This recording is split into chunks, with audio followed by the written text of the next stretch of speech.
Ayan po, welcome to my vlog. Andito po ako ngayon sa malapit sa kanto ng Cuyambay. Ito po, mukha 50-50 na naman po ang ating paglalako ngayong araw kasi yan, ganito po yung panahon.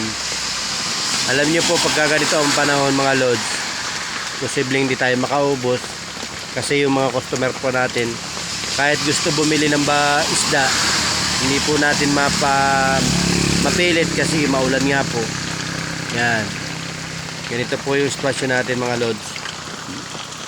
Yan. Kaya siguro bahala na po kung ilan man po yung matirahan man tayo ngayon. Siguro bukas pa ubos na lang po natin mga lods. Yan. Super lakas po talaga ng ulan mga lods. Yan. Patatlong araw ko na po ngayon naglalako. Ito na po yung ginagamit ko na sidecar. Yan, ganito po ang sistema natin. Wala po kasi payong mga lods. Kaya please, sana naman po yung may mga mabubuting puso. Kahit mga lumang payong lang, baka naman po. Okay, tinan mo naman po nyo ang sitwasyon dito sa ating tinitigilan. Hindi na nga po ako nakatulog dito mga lods. Ayan, kasi basang-basa na po yung ating higaan. At ang lakas po talaga ng ulan mga lods. Ayan. Super lakas po talaga ng ulan. Ewan ko po ba't pagdating dito sa bundok parang bumabagyo ang ulan. Pagdating naman sa bayan parang normal lang po.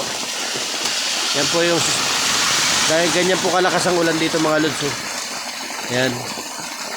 Ayan po. Lakas. Kanina pa po yan, siguro mga alauna. Ha?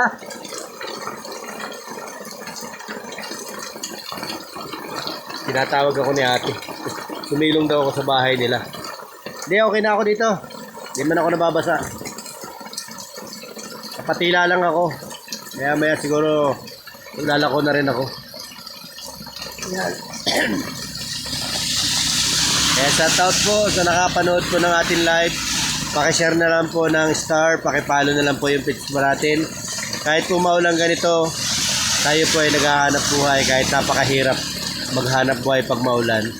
God bless po sa nakapanood po. Sana po tuloy-tuloy kayo manood ng ating pagla-live. Maraming salamat po. Bye-bye po.